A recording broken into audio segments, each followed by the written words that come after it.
This is the dramatic conclusion to the Wasteland Survival Guide by Moira Brown. In the first episode, we irradiated ourselves for science. In the second episode, we beat mole rats in the face with a stick. And in this episode, we go back to Moira Brown to learn more about ancient and modern history. I'm back, Moira, and ready to go to work. In the last stretch now, the last chapter is going to be called Revive. It's all about how we can rebuild society and humanity, learning how to use old tech, preserving knowledge, building communities, and so on. It's a little ambitious, yeah, but why aim low, right? The last chapter is a bit more esoteric. It's about the survival of humanity as a whole and how to rebuild society. Deep stuff, huh? We need to know how large settlements are formed, how to harness the old technology, and I'll need you to get ancient history from a nearby library. We're in the last stretch now, so let's finish it up strong. What's first? Using old technology sounds interesting. It does, doesn't it? I mostly just deal with it after it's junked, but a trader gave me this RobCo processor widget. He said it's worth a fortune. According to him, if it's connected to the mainframe in the RobCo factory, you could have access to all the robots you'd ever want. Now that would be a great example of how to harness technology, wouldn't it? What's it worth to ya? Well, you'll be getting access to an army of robots. That ought to be reward enough, right? But if you insist, I could spare some pulse grenades. Just go in, connect the widget to the mainframe? Yeah, I can do that. Yeah, you should just be able to plug it into the mainframe at the RobCo production facility. It'll give you access to the robots and terminals. Okay, here. And be sure to keep an eye peeled for any other examples of how to make old technology work for you out there. Of course, if you played around with the systems after that, we'd probably learn even more. But you can deal with that when you get there. Hey, I've been thinking about your experiments. Can I ask you something personal? Why, I'm flattered. What would you like to know? Why are you always working on such weird ideas? Well, look around at the world we live in. It may be okay to you, but I've read about what it used to be like, and this wasn't it. So we all need something that keeps us going, despite all the terrible things around us. For me, it's things like this book. I don't understand. Crazy experiments are what keep you going? No, it's like... Did you ever try to put a broken piece of glass back together? Even if the pieces fit, you can't make it whole again the way it was. But if you're clever, you can still use the pieces to make other useful things. Maybe even something wonderful, like a mosaic. Well, the world broke just like the glass, and everyone's trying to put it back together like it was. But it'll never come together the same way. But why waste your talents on this garbage? It's not garbage. But don't be fooled. It is junk. It's just junk that's pretty important stuff, you know? Junk can be turned into all sorts of useful things. And sometimes, even something wonderful. And junk's all we've got left after the world blew up. Everyone's trying to fix it like it was, but nobody's trying to make something that's better. So you're trying to make the world better than it was? Hey, it sounds crazy when you say it that way, but that's what I'm aiming for. Yeah. The Wasteland Survival Guide isn't much toward that lofty goal, but it's an important one. And that's why I need your help. I don't think I can do it alone. I don't know. Human nature doesn't just change like that. Maybe. I've certainly heard people say that. But isn't it also human nature to try to do better than we always have? Please, I've got to at least try to make the world better. And I can't do it on my own. I need your help. But why try with this book when you could be helping out in real ways? What, helping the trade caravans with idiotic chores? Repairing carts and fixing up sick Brahmin? There's got to be something more worthwhile that I can do to help humanity. From here, we can convince her, even at this late stage, to completely abandon her book. But if we do, we miss out on the perk that we've been working so hard on. So instead, we'll continue forward with our experiments. Our next experiment brings us to the RobCo production facility near Tenpenny Tower. Now, I had originally planned to do a video dedicated to this building, but after scouring every square inch of this place and reading every terminal, there is no lore. There is absolutely nothing here, which is shocking. This is supposed to be the headquarters of the RobCo company here in the capital Wastelands, and there's nothing here. In this building, we kill lots of protectrons, lots of ceiling-mounted turrets, and lots of rad roaches, but that's it. When we finally wind our way to the very top of the building, we find a mainframe terminal against the northern wall. We can use the processor widget that Moira gave us to reactivate the mainframe.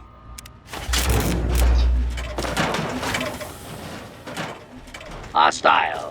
Target identified. The lights turn on, but the nearby protectron in the charging dock reanimates. Quickly, we can dive back into the terminal and hack it to see what else we can do here. We find an orientation guide that describes each of these options, but I'll tell you what they do. The total liquidation feature is already active, so we can click Cease Total Liquidation to turn it off. This just turns every protectron in the building hostile to us. The two other options are fairly self-explanatory. If we click Initiate Pest Extermination, then when we walk around the building, the protectrons will be killing all of the rad roaches we found.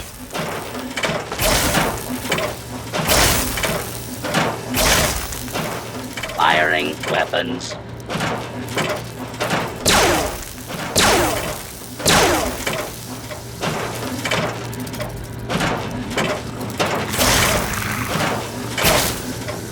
If we choose Initiate Stress Testing, then the protectrons will run around killing each other. Hostile. Target identified. A lawful use of. All clear. We can have all of these active at the same time if we want, activating quite a bloodbath indeed. But I kind of like having these protectrons running around, so in the end, I chose to have them only exterminate the insects. Installing the widget was the primary objective, reading the terminal and activating one of the other options was the optional objective, so when we're done we can head back to Moira to tell her that we've reactivated the robots and that we were able to modify their programming. Harnessing the technology of the past and modifying it for your own purposes? That's just the thing. Tell me all about how it worked out. Now we can choose the snide response at the bottom and say, it was robot carnage, but I caused it, so it was the okay sort of carnage. Well, I guess one thing about using the old tech is that it can feel a bit like playing God. But you're probably not supposed to, I think. Or we can choose the standard option at the top that says, once I adjusted their programming, the robots were no problem. So, they were dangerous until you got control of them. Definitely a good lesson in there about using old technology. Or since the only special stat that I have that's higher than 7 is intelligence, the only other option I had was the intelligence check, where I can say even after reprogramming, the robots were of questionable value as allies. Well, they're only human. Made by humans. Well, probably manufactured by other robots, but you know where I'm going with this. Seems like a good thing to watch for when dealing with tech of any age. And it helps to pack a few pulse grenades, just in case. Here, have a few. Oh, and take my book on science. For some reason, I just can't get into the computer parts, but I've got the rest pretty much memorized. Remember, the Wasteland guide that we ultimately produce will be higher or lower quality depending upon the answers that we give to Moira. So choosing the best answer produces the best guide and the best perk. That's what we're going to go with this video. Once done, we can tell her that we're ready to continue. I want to find out the history of how a successful settlement like Rivet City got started. Also, there used to be a big library out there. Imagine a whole building full of books. I'll need you to gather information there for me. And that'll be it for the last chapter. So, what'll it be? Well, I could check out that library for you. Maybe someone's already written a book like yours. Oh, that sure saved me a lot of time. But I bet their book wouldn't have anything about exploding mole rats, would it? Books are where the old world kept its knowledge, and libraries are where it kept the books. And there's supposed to be one in Arlington. See if it's still there, and if you can download records from its computer. Information dumps like those would be invaluable for rebuilding humanity. What do I get for going to the library? The obvious answer would be a book, but I guess there might not be any left there. So how about I pay you with good old-fashioned caps? Who knows what you could buy with all those caps? It could be anything. It could even be a book. Is it really worth risking my life over a bunch of books? Places like that store the collected knowledge of the entire human race. How we began, how we lived, and how we died. Knowledge overwhelming. So I'd have to say, and please don't take this the wrong way, yes, it is worth risking your life over those books. I mean, no offense. What if the building was already destroyed by the war and I can't even find it? No need to worry about that. It's got to be around. It's a government building, and they were all built to the highest construction standards. I could swear I read that in an old book somewhere, so it's got to be true. All right, I'll check out my local library. Great. The library should be in Old Arlington, not far from downtown. See if you can download the archives from its computer. If you can't get those, then even the card catalog would be useful. Any little piece of information could help the book, and thus humanity. This sends us to the Arlington Library, which in this world is the Library of Congress in ours. I did an entire video dedicated to the Arlington Library, which you can watch here. But for the purposes of this quest, we need to do two things. First, directly upon entry, we can hack into the check-in terminal and read its contents. Here we find an option to access the card catalog. This completes the primary portion of the quest. The optional objective is to access the library archives, but we can't do so from this terminal. Instead, we need to wind our way into the depths of this building, where at the very top and in the back we find a room that's heavily fortified by raiders. After clearing the raiders, we can access the library public terminal at the top. This gives us a little bit of lore, which I covered in that video, and it grants us access to transfer the library archives to our Pip-Boy. Once we have the entire cataloged knowledge of the pre-war world on our Pip-Boy, we can bring it to Moira Brown. Now, if we try to lie and say, hey, I went to the library, but it was destroyed, before 24 hours have passed since we accepted the quest, she says, Oh, come on. You weren't even searching for a full day. You can't just give up on knowledge like that so fast. And if we try to lie after we've already been there, she says, Really? All of it? Not even a single tattered paper bag? Oh, that's terrible. Just like the Library of Alexandria County. What a loss to the world. But I guess I promised you some pay, didn't I? Here's some caps, but it's nothing compared to the wealth of knowledge we've all lost. Moira gets confused here. She's referring to the Library of Alexandria, Egypt, which was the most famous library of the ancient world. It was tragically lost to a fire.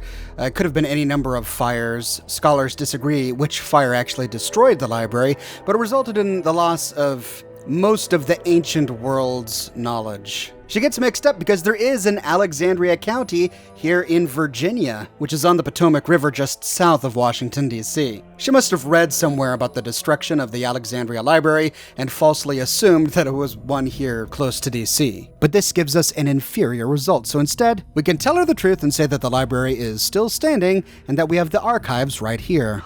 Really? A whole library's worth of data? Right there? Oh, that's great news. So, what did you find? Tell me about it. We can choose the snide response and say, the librarian's on duty. I'd have brought you a present, but I forgot my card. What? Like it was never touched? Well, that's the way it should be. Nothing can overcome the power of knowledge after all. Oh, thank goodness it's safe. I'll make sure to tell people that they can find more information there.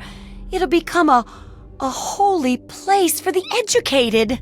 If I'm being honest, I don't understand the joke in that response, but we can always choose the standard reply and say, the archive was probably the most useful information I found there. Well, of course. That's why I sent you in there after all. And good work retrieving it, too. I'll see how much I can work into the guide itself. Or we can pass an intelligence check to say, this is an entire library's archives. You know how valuable this is, right? I suspect you and I are two of the only people who really appreciate its value. Yes! Oh my goodness, when I'm done with this, I'll have to work on copying all of this information. It could take a while, you know. Oh, but here's a book of mine and some caps for your research. Think of it as pay for a civilization worth of overdue books. With step 2 done, we can take the final task to learn about local history. Yes, Rivet Cities in particular. It's the most successful survivor settlement around, but no one here really knows how it started. Of course, that's why it's important to know how a place like that succeeded. So I need you to go there and do some researching. What's the value of digging up history?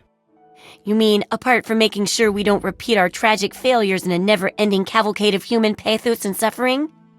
Let's say a big pile of mentats. I got a shipment of those in recently. Do a good job, and maybe the people of Rivet City will reward you too. Sounds reasonable. I'll research Rivet City's history.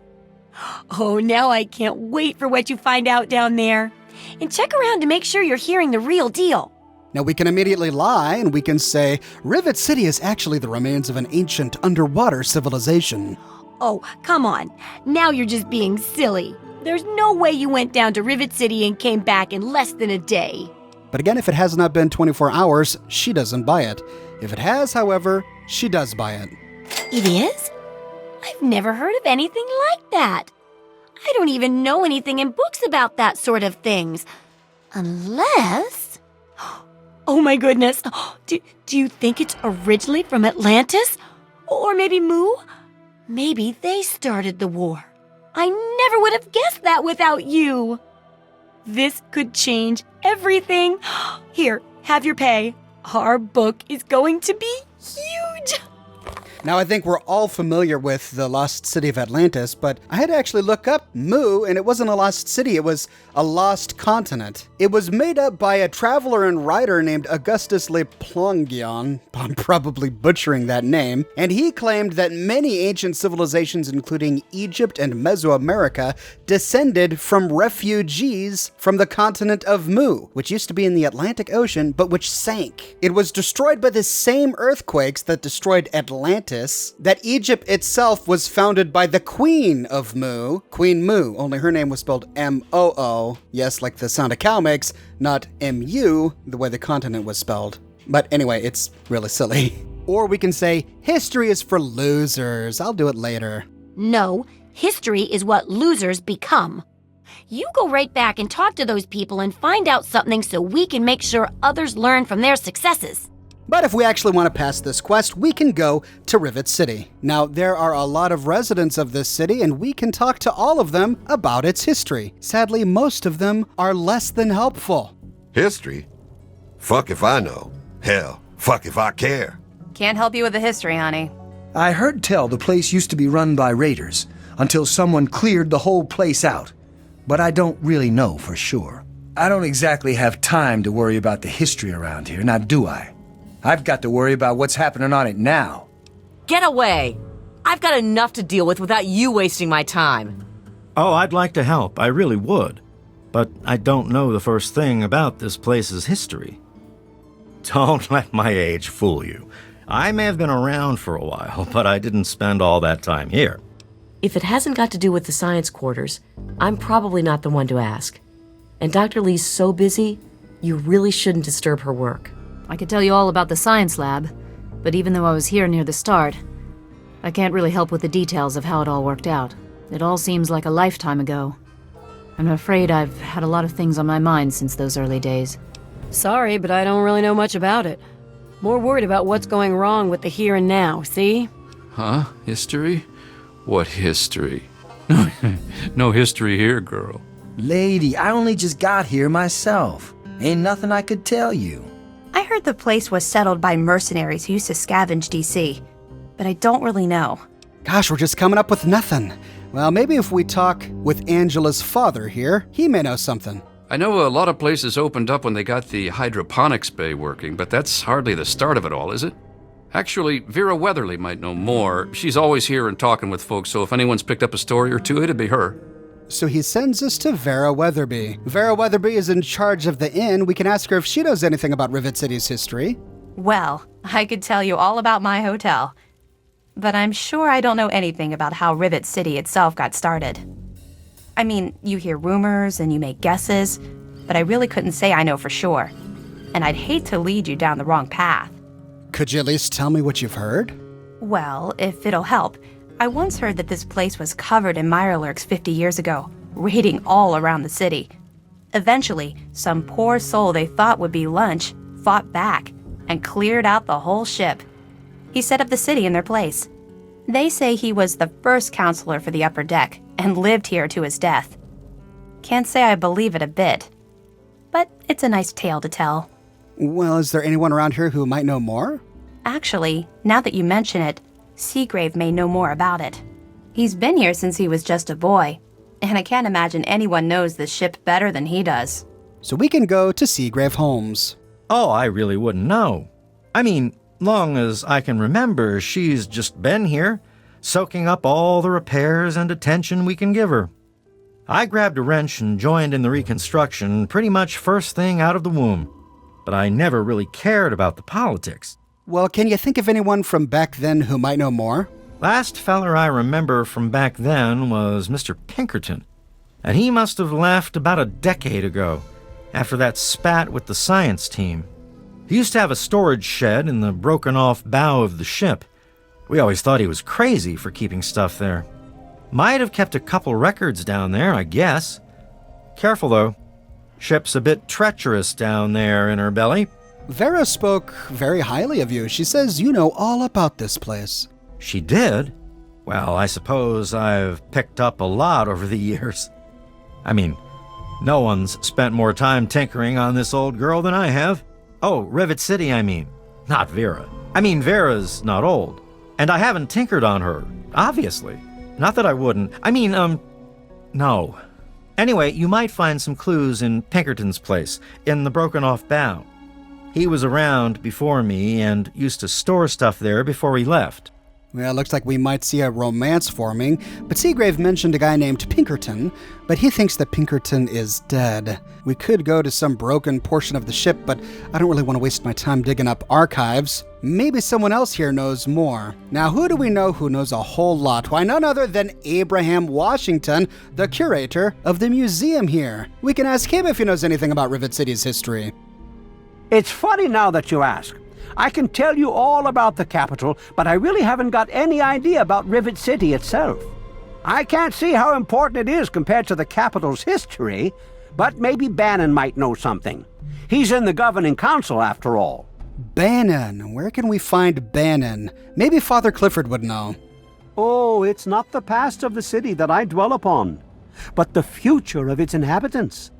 But if you're interested, I believe Miss Weatherly or Mr. Bannon would be glad to speak with you on the subject. Well, we've already talked with Weatherly. We need to see if we can find Bannon. Back at the marketplace, we can ask Cindy Cantelli. Well, I don't really know, to tell the truth. How does any city get started, really? But I've heard Bannon talk about how he was responsible for its success, so I'd ask him about it. And she refers us to Bannon, but where is Bannon? We can go to Flack and Shrapnel and ask Flack. Fred, I can't help you, pal. Been here for years, but all I know about the history is that it's a safe place to settle down. Maybe Bannon can help you out. He sure acts like he knows it all. And he also mentions Bannon. Well, Bannon must be the guy. And lo and behold, Bannon owns a little shop right next to Flack and Shrapnel. Hey, Bannon, can I ask you about Rivet City's history? Why, I practically set this whole place up. When I got here 12 years ago, it was just a handful of dead-enders squatting in a rusted-out rowboat. Now I'm on the council, and with my leadership, we're the strongest settlement in the wastes. Of course, a few of those dead-enders still stick around, but who'd want to leave? Well, that makes sense, and it explains why you're on the council. Precisely. After sponsoring the settlement and organizing the city council, I took my rightful place at its head. Oh, of course, we're all equals there. People would complain if we didn't at least say that. But you and I know better, don't we? But wait a minute. Hasn't Rivet City been around for longer than 12 years? Well, yes, but it was hardly any place of importance until I arrived on the scene. That's all ancient history now. No one would ever care about it. If you insist on wasting your time on that, you could try that bartending old crone down below, Belle Bonnie. Oh, okay, so Bannon was a dead end, but he sends us to Belle Bonnie.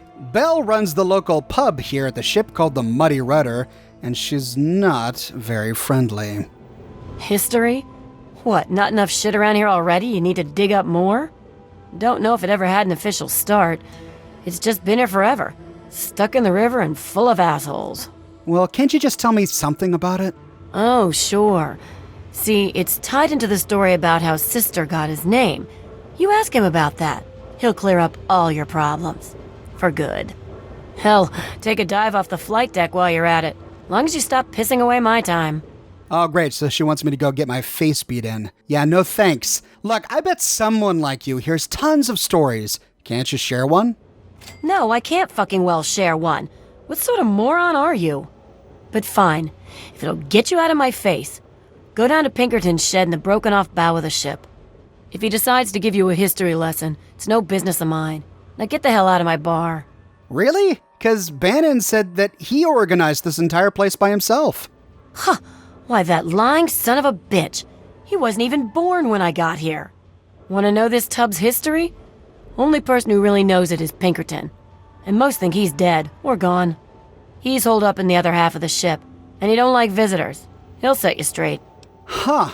Okay, so we again sent to go find Pinkerton, but this time we're told that he's still alive. Now, if we're tired and we choose not to go hunting for Pinkerton, we can always go back to Moira and say, you know, I asked a couple of people around Rivet City for the history, but something tells me that their testimony isn't very reliable.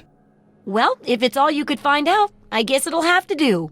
So, what did they say? According to them, it was all set up by some upper deck resident. Really? That's pretty unbelievable. I mean, really, I'm not sure I can believe that. But I guess if that's what they said, what else is there to go on? Oh well. Still, for your help, have a few of these.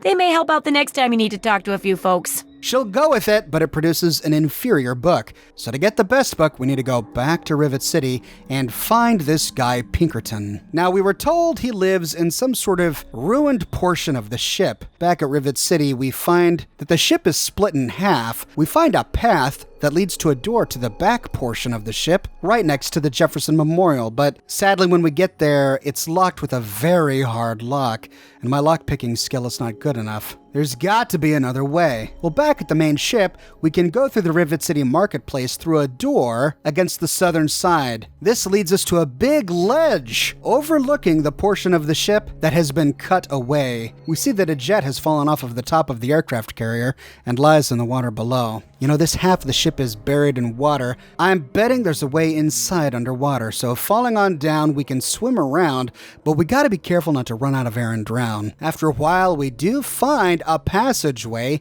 that leads to a door. Inside the broken bow, we need to surface quickly to get some air. We're surrounded by water, and it's hard to navigate down here in the darkness. As we explore further, we get attacked by mirelurks.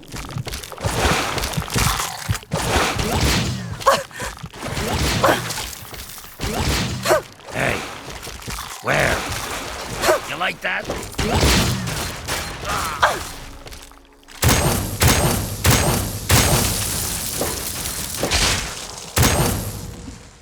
Once dead, we can explore this broken bow. We see a stairway leading up to the floor directly above us in this room where we emerged. And there's obviously some sort of flammable gas in this room. I could see it rising around me. I didn't want to get caught by an explosion, so I went downstairs and fired a few shots into that room.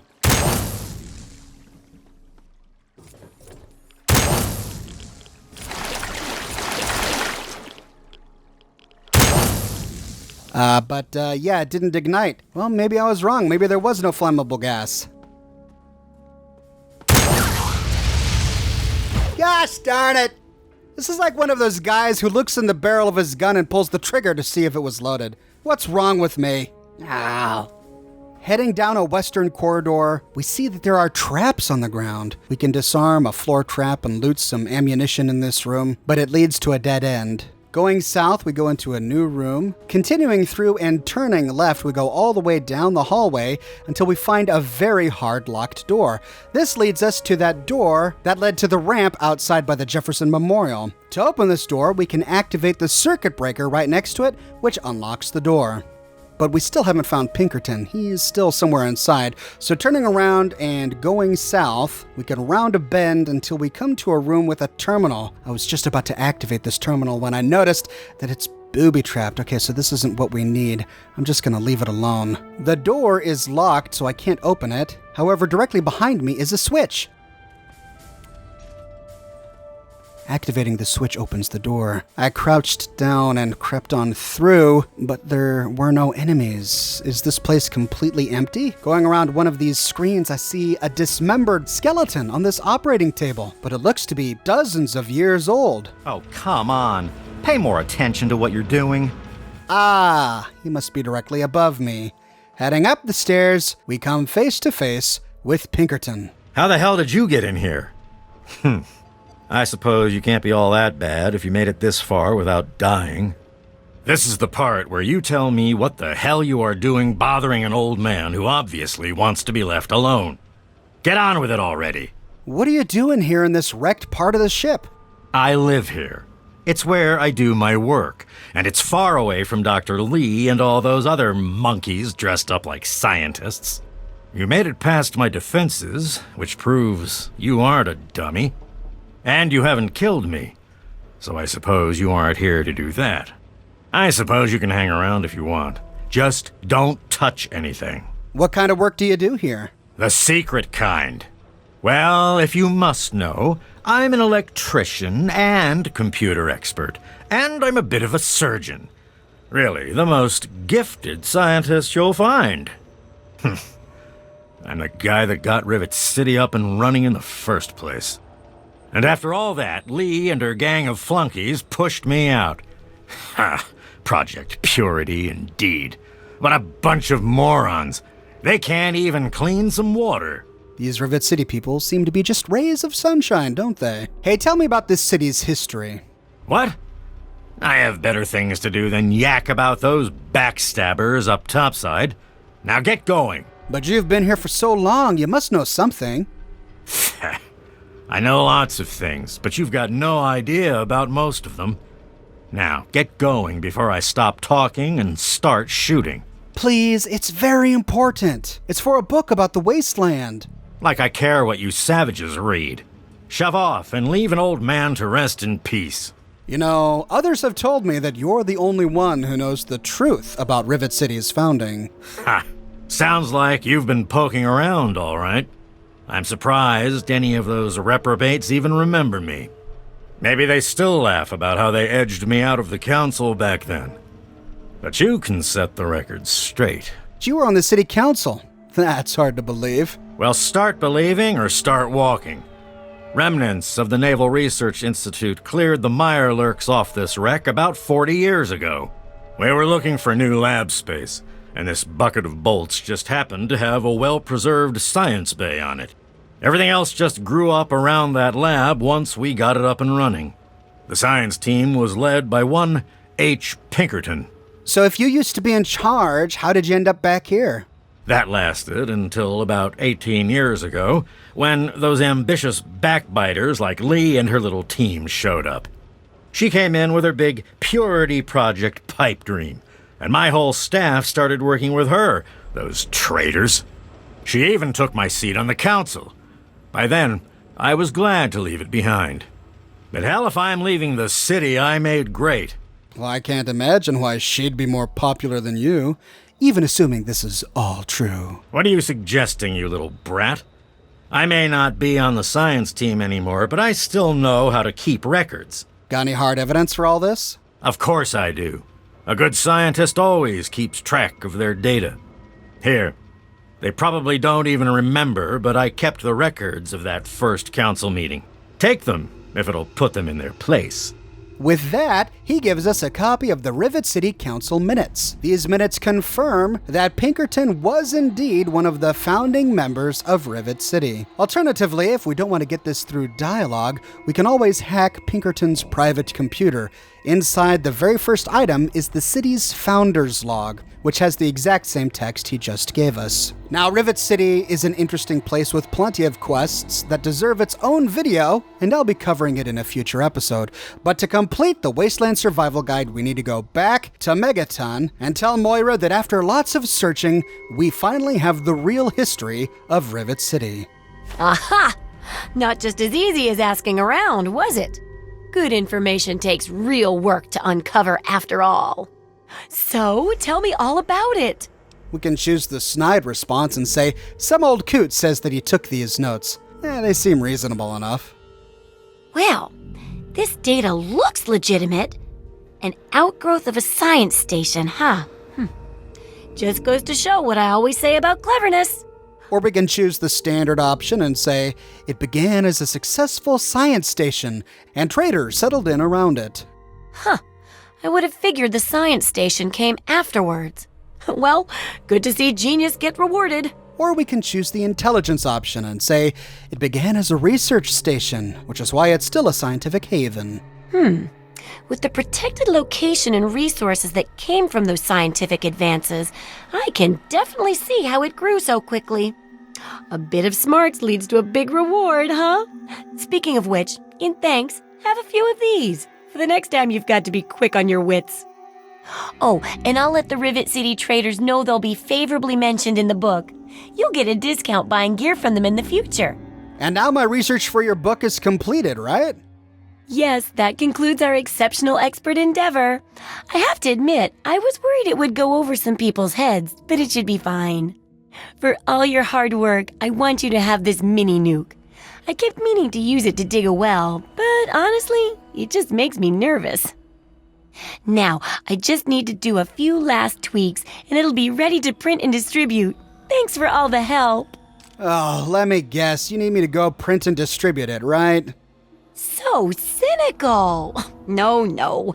I can take care of all that with the few traders I know. What makes you think I'd force you to handle something so dangerous?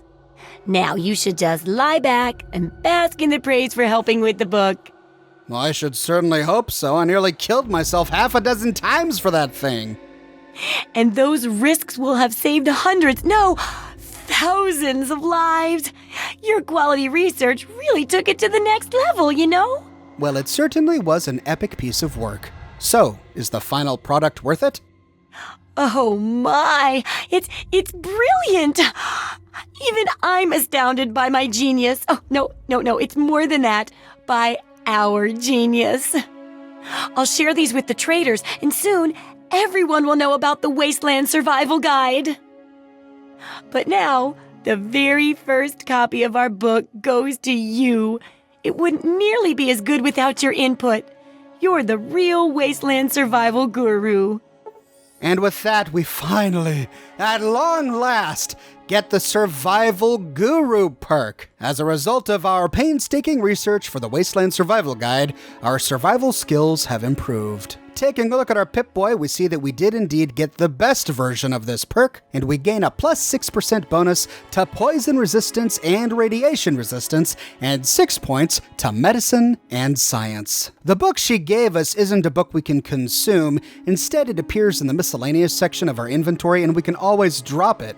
It has a unique skin, so we can always enjoy the way it looks and use it as a prop in our home, but it's not an item we can consume. After completing this quest, Three Dog himself will comment on the radio about this newfangled Wasteland Survival Guide making the rounds and how he thinks it's an epic piece of work. However, if we made a poor version of the book, he tells everyone to stay away from it. We can also stumble upon a random encounter where we find a Wastelander fighting for his or her life against some sort of beast. If we made a bad version of the book, the Wastelander will either die or tell us that the book is horrible, but if we made a good version, then the Wastelander survives and we can talk with him or her.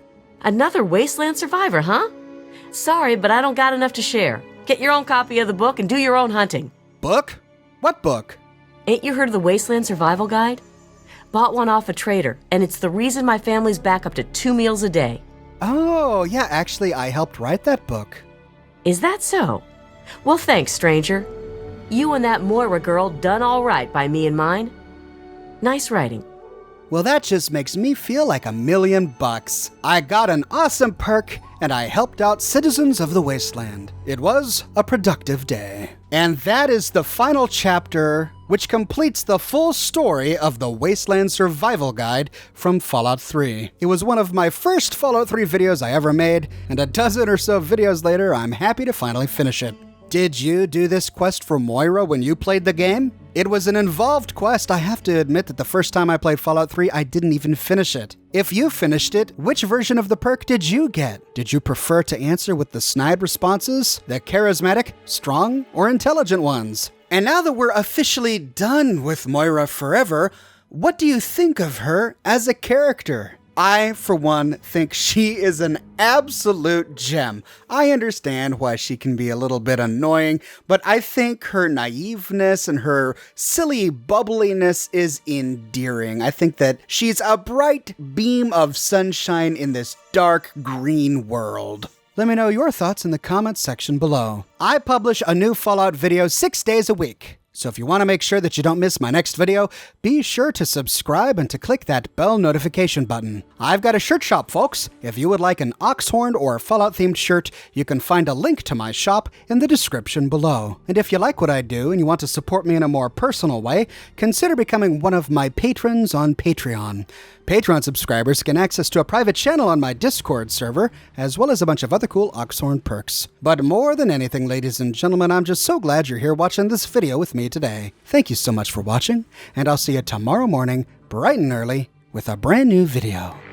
Wake up, Wasteland! It's me, 3Dog, bringing you all the music and news your little hearts can handle. Let me ask you something, children. You hungry for some 200-year-old Salisbury steak?